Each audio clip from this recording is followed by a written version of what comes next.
ได้ไหมสบายดีเนาะวันนี้พวกเราจะพาไปลินน้องไปลินเบิ่งบรรยากาศอยู่ผู้อยู่ฟ้าเนาะเราจะได้นางเอกเขาเปิดส่องเบิ่งแต่ยังกำลังองค์ฮักอยู่ว่าท่านไหนทำใจจะน้อยที่ตามไปอาบน้ำก่อนไปที่ชิทานี่ไปคอยไปก่อนนี่ไปทางหนาเรากำลังเดินทางเนาะ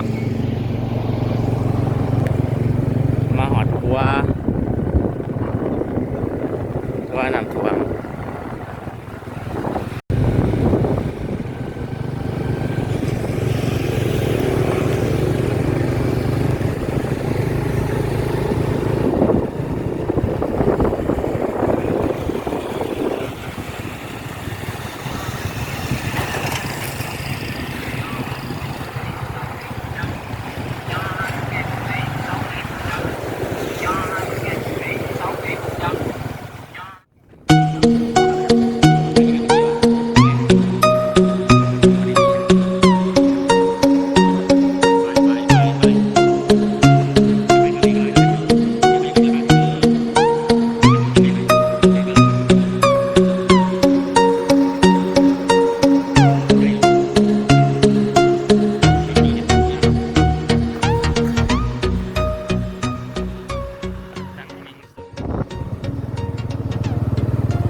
จอดดิ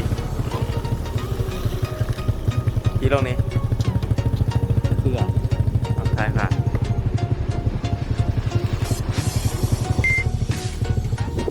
มาให้เบิ่งบรรยากาศเนาะบรรยากาศการถุงไห่สูงหน้าอยู่กับผู้บ่าวบ้านหน้าคือเก่าเนาะอยู่กับถุงไห่ถุงหน้าคือเก่าเนาะกับผู้บ่าวบ้านหน้าโอ้เขาใส่ซ่านนี้อย่างนี้ปะ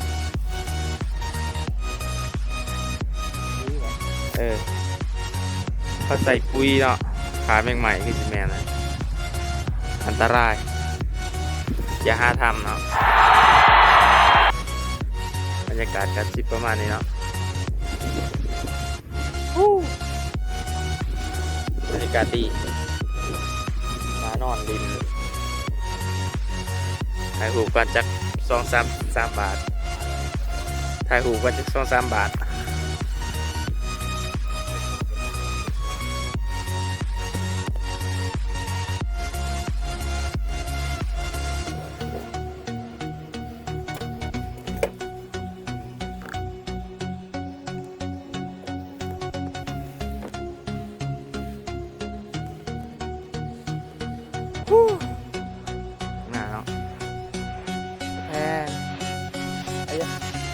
จะว่ามีงานอะไรก็ได้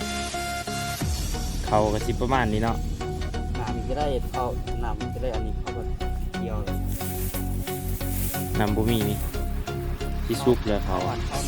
จำนี้เขาเกี่ยวแล้วว่าเขาคนนั้นเขาเกี่ยวแล้ว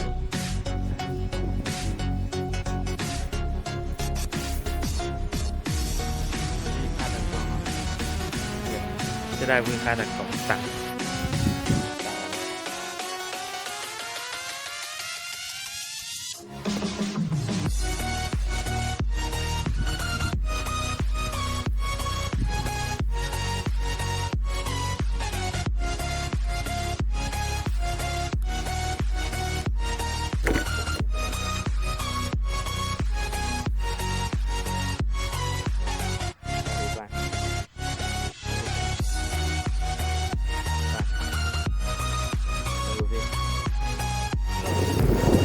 บีบไปหอด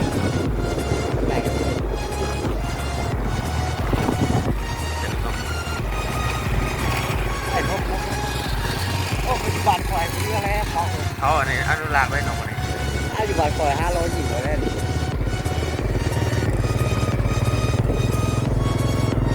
บาทปล่อย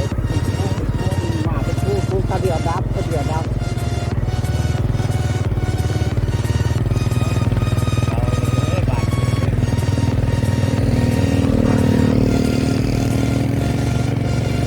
มันลงมากินอันนี้ตักกะแตนเนาะตอนเขาเกี่ยว บ้านอยู่ได้เนาะป้าแล้วถ้าตรงหน้าบ้านส่วนของขัดเดือดหน่อย เรือนจัดสรรอันนี้ก็คือซีเมนต์เรือนจัดสรรเนาะเป็นแบบนี่ก็เลี้ยงงัวเลี้ยงควายนี่ก็สาวนักเรียน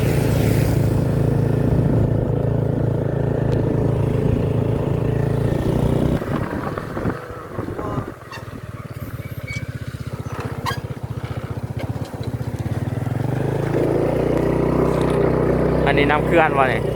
วะอ่ะน้ำเป็นยังเออ น้ำแก้วของแม่ น้ำน้องวะ เขาข้ามไปปล่อยไป สำหรับประทานมีป่าอยู่วะนี่ใส่เบ็ดได้ป่ะเนาะ เพราะหลักเลยว่าใส่ เด็กเขาเกียนมันจะได้นี่ ใส่เบ็ดครับพันปีสี่สิบ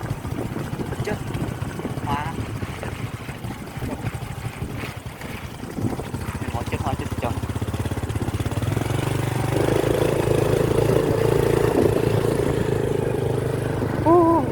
บรรยากาศเย็นสบาย เอาไปจากที่ไหนนี่มีที่นี่ไม่ได้แว่นอีกหรอกเอาเมา ในการสถานที่เด็กแว่นเขามักมาเนาะ แว่นเดียว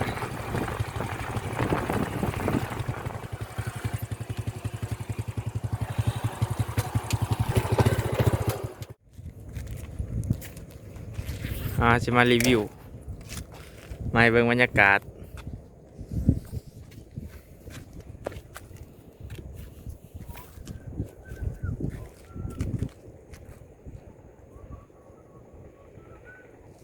โคตรดีแล้วเนาะบรรยากาศเนาะหนากับการมานั่งใส่เวทเบาๆถ้าเข้าบ่หายมานั่งใส่เวทกินกาแฟกินอันนี้ซิวๆอย่างนั้นเขาอาจจะเลี้ยงป่าอยู่ในนี้พระเจ้าเขาก็บูหูเนาะแต่ว่าหนำนี่ก็สิสำหรับโอ้ฝนอยู่ฝนก็มีกระสังป่าพูนเห็นปะ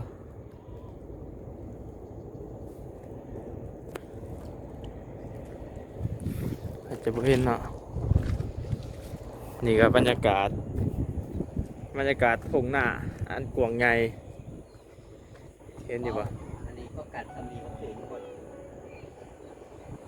บรรยากาศทุ่งนาอันกว้างใหญ่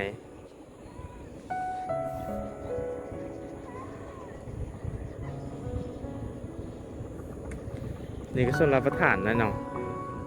นะครับปล่อยน้ำไป